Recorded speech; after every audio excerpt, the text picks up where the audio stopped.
بلکہ یہاں کا ایک بڑا مشہور کلب ہے، کھانے پینے ہم وہاں جاتے ہیں، ڈنر وغیرہ، ہماری افطاری تھی وہاں پہ نا، تو نام نہیں لوں گی، وہ ذرا نامناسب بات ہو جاتی ہے. تو وہاں افطاری کے بعد نا میری ایک بچی نظر آئی جس نے بڑا فرل والا فراک پہنا ہوا تھا. تو وہ میں نے بچوں کو بے اختیار کہا کہ میں کہ اس بچی کا کتنا خوبصورت ڈریس ہے. تو بچوں نے چونک کے ایک دم کہا کون سی بچی کا؟ میں کہا یہ جو کھڑی ہے جھاڑیوں کے سامنے. بعض اتنی ریئل ہوتے ہیں ورنہ آپ کو آئیڈیا ہو جاتا ہے. سم ٹائم ایکس ٹائپ ہوتا ہے، سم ٹائم اتنی کلیئر نہیں ہوتی. وہ بچی اتنی کلیئر کھڑی تھی، مطلب کپڑوں میں کھڑی تھی. تو بچوں نے کہا ماما یہاں کوئی نہیں ہے.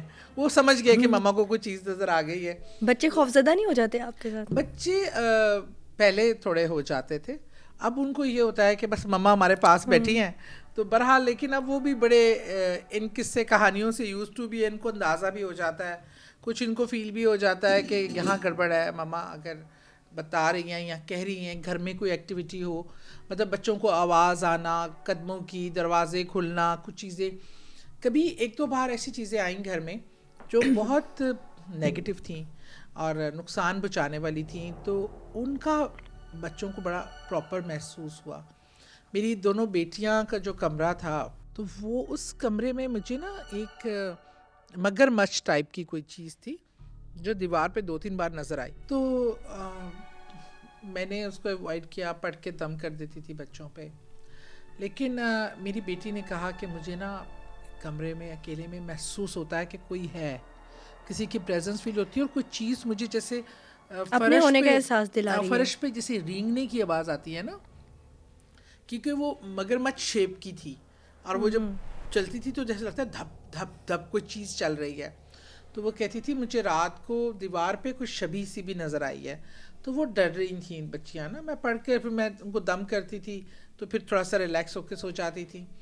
ایک دن یہ ہوا کہ وہ چیز مجھے کافی نیگیٹو لگی. اس سے پتہ چل گیا کہ یہ کوئی پازیٹیو چیز نہیں ہے، یہ نقصان پہنچانے والی مخلوق ہے.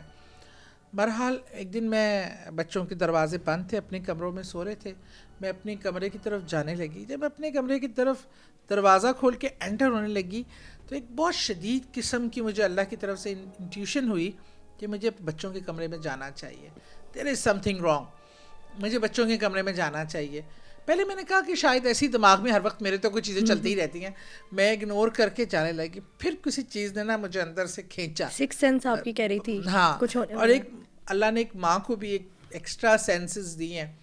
لیکن جیسے ہی میں نے اپنے بچیوں کا کمرہ کھولا تو دونوں کے سائڈ ٹیبل، روم سیٹ لکڑی کا تھا، دونوں کے سائڈ ٹیبل پہ آگ لگی ہوئی تھی اور کمرے میں دھواں تھا، لیکن وہ بھی باہر نہیں آنا شروع ہوا تھا. اور وہ دونوں سو رہی تھی، بے ہوشی کسی کیفیت میں تھی. اور پھر میں نے شور مچایا اور بچیوں کو کھینچ کے میں نے، حالانکہ سفوکیشن فیل ہونے لگ جاتی ہے، دھواں ہو گیا، پتہ نہیں بے ہوشی کسی کیفیت تھی ان کی ہو گئی تھی سفوکیشن سے. تو میں نے اتنے میں گھر والے باقی بھی بھاگے دوڑے آئے تو ہم نے اس آگ کو بجھایا. اور اس آگ کا ریزن، نہ وہاں کوئی لیمپ، نہ وہاں کوئی موم بتی، نہ وہاں کوئی ایسی چیز ماچس. شارٹ سرکٹ بھی نہیں ہو سکتا جب کوئی کچھ پلگ ہی نہیں ہے کوئی چیز. دونوں لکڑی کے ہیں، اس پہ کوئی ایسی چیز نہیں ہے. اس میں آگ لگنے کا جو کچھ لاجک تھا نہیں.